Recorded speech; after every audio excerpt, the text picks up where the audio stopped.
Hi, don't mind our messy office, but we're here to do a video review for this dome security camera, and also while we're at it, because you kind of need one for the other, this PoE input. So these are the boxes that everything came in.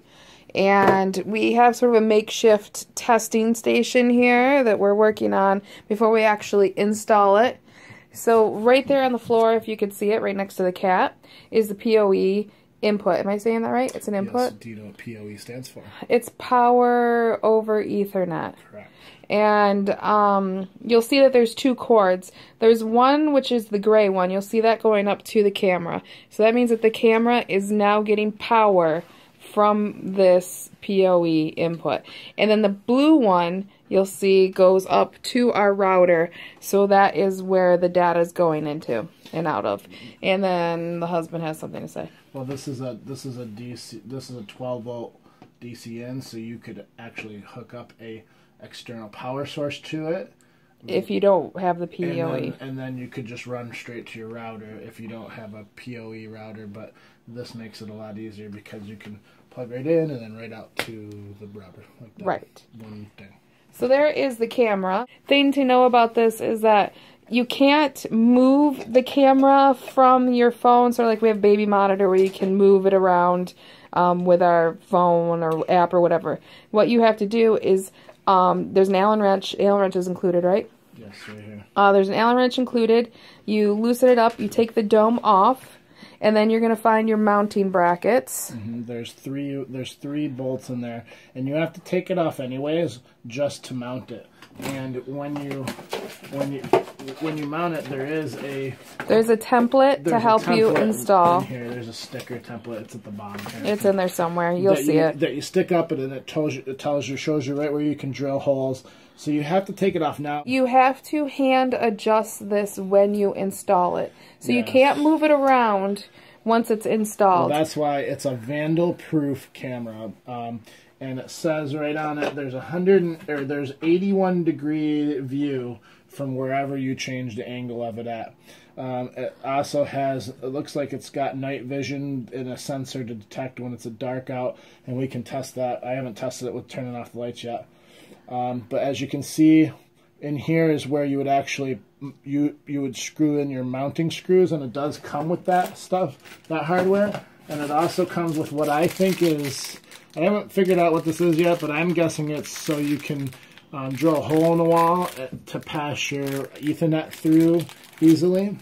On here you can see that you can tilt the camera that much. There's like a stopper in there. You can also twist this like this, and it changes the orientation of the actual camera view on when you're viewing it as well. Okay. So you can mount it on the wall, and you can turn it how you want, and you can twist the orientation of the actual camera itself, and you do all of that before you put on the final dome piece.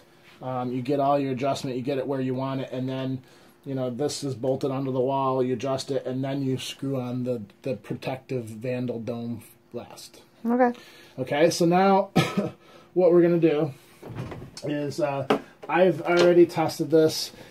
What I found was the easiest for me was to set it up on the desktop first, because everything's running through my computer.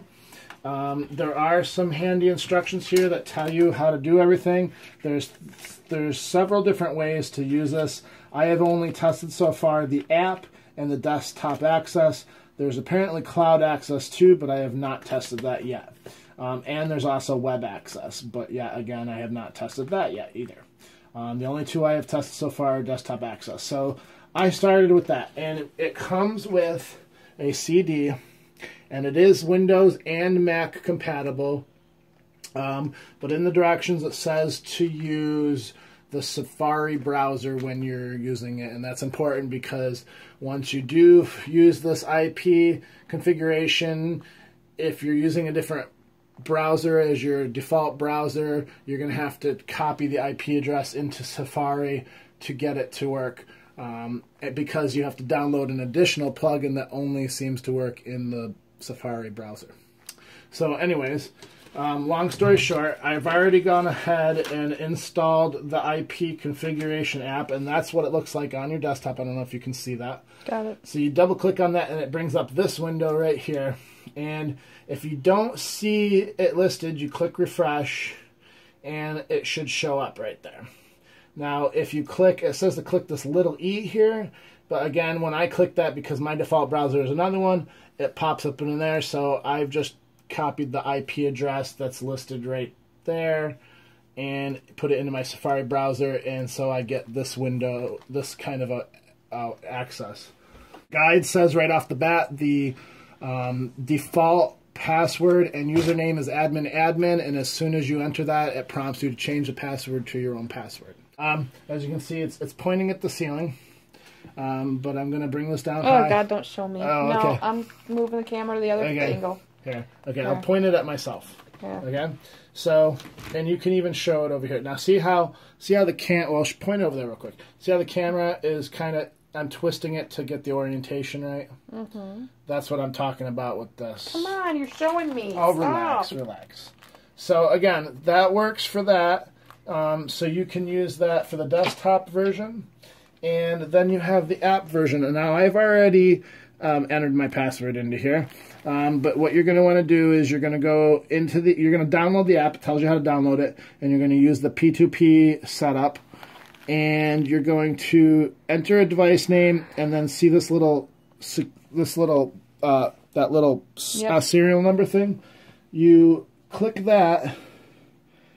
It's like a QR code? Yeah, and it wants to scan the back of the device like that. And it will enter the serial number. And you enter an admin, and because I have already set up on the desktop, I already had a password. So I'm going to click Start Live View, and there it is. You can see, again, I won't point it at you, Michelle. Thank you. I'll try not to. So there it is. You can see it's kind of working. Hello, hi.